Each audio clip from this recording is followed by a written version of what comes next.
What is happening, guys? The Comics Kid 2099 here, and I have an X-Men book that I want to talk to you about. This is actually an X-Men Black Panther crossover, Wild Kingdom, and this collects issues 175 through 176 of Adjectiveless X-Men and 8 and 9 of the Reginald Hudlin Black Panther series. And this is sort of book 3 of the Peter Milligan X-Men run. I keep forgetting about this book every time I think about the Peter Milligan run, because way back in the day, and I don't think I mentioned this in any of my videos where I've talked about Milligan's X-Men books so far, but way back in the day, I actually read this series in single issues, and what's really weird is that back then I actually enjoyed the series, and it wasn't until I first got these trade paperbacks a few years ago that I actually started really hating Milligan's run. But at the time, I actually enjoyed reading those issues. Having said that, I do not remember anything about this book from when I was reading this series in single issues, and part of that might be that I didn't have the Black Panther issues. I only had the X-Men issues. But even so,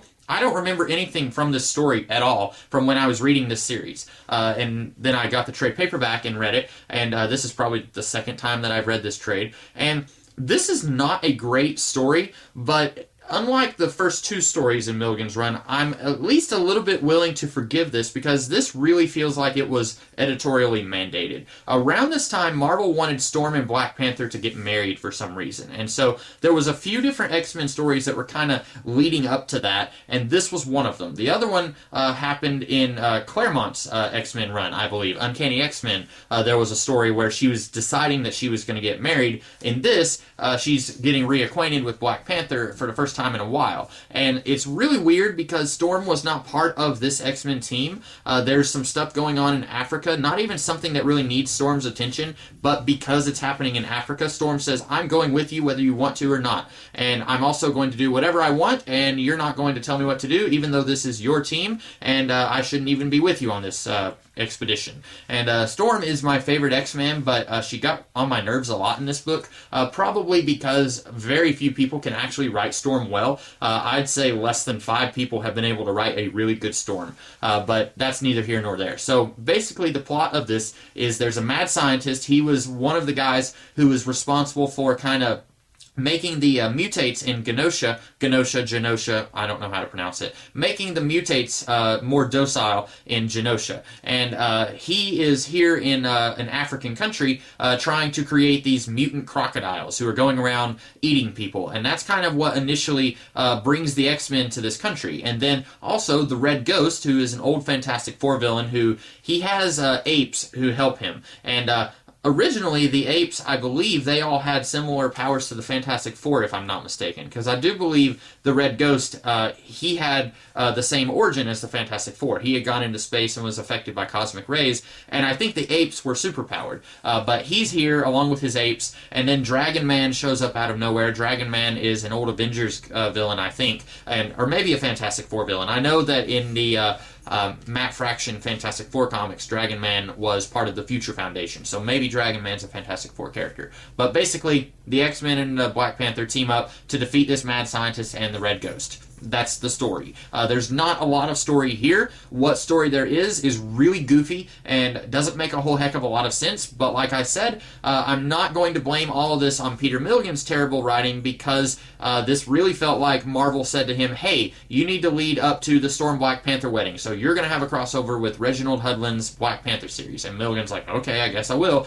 And so this really feels like something Milligan didn't want to do, but he kind of had to. I don't much care for Reginald Hudlin either, what little I've read from his Black Panther run, because he actually wrote the main Black Panther Storm wedding storyline, and I really hated that, and I reviewed it like 2 years ago, something like that. Really did not like the wedding storyline, and this leads up to it, and I don't like this either. Black Panther is handled kind of weird here, and he's a character, I know a lot of people like Black Panther. I'm not a big fan of the character.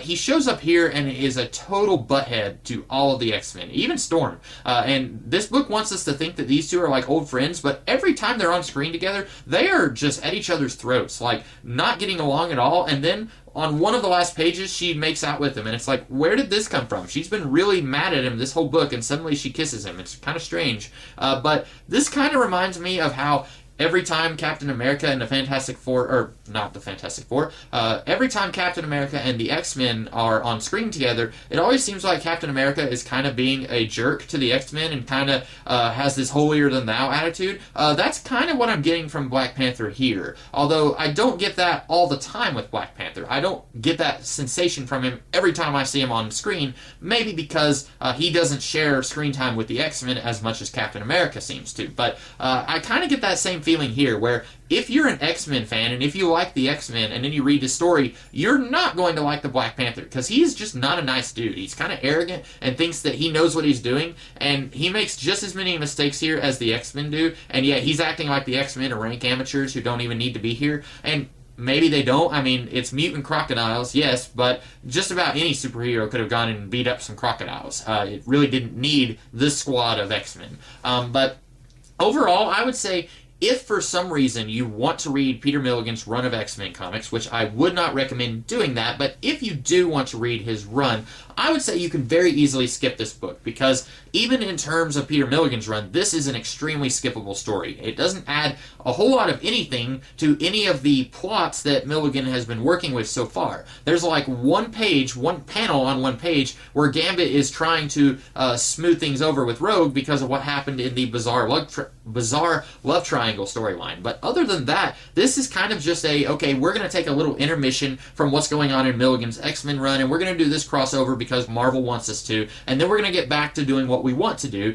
or what Milligan wants to do. And so, even if you are interested in reading Milligan's run, this is one that if you can't find it for some reason, don't lose any sleep over it. You're really not missing anything at all if you skip this storyline. And those are my thoughts on the Black Panther X-Men Wild Kingdom storyline. It's goofy. It has that sort of fun Silver Age feeling to it. Every time the apes are on screen talking to each other, that's a lot of fun. But other than that, this doesn't really feel like a story that needed to happen. It feels like it could have been a 2-issue crossover. There's not that much plot here to sustain 4 issues. Black Panther's kind of a jerk. The X-Men are jerks, for that matter. None of these characters are really that likable here. Storm is a jerk. It's kind of just a prelude to The Wedding, which was an event that I never cared for conceptually or in execution. So those are my thoughts on this book. I hope that you guys liked this review, and if you did, be sure to leave a comment, and also you can like, share, and subscribe. And I'll be doing lots of other videos throughout the rest of this week and next week as well. And I know last week I said that this week I would be talking about X-Men Decimation. That is actually going to be what I'll be talking about next week. I had forgotten about Wild Kingdom, so next week I'll be talking about X-Men Decimation,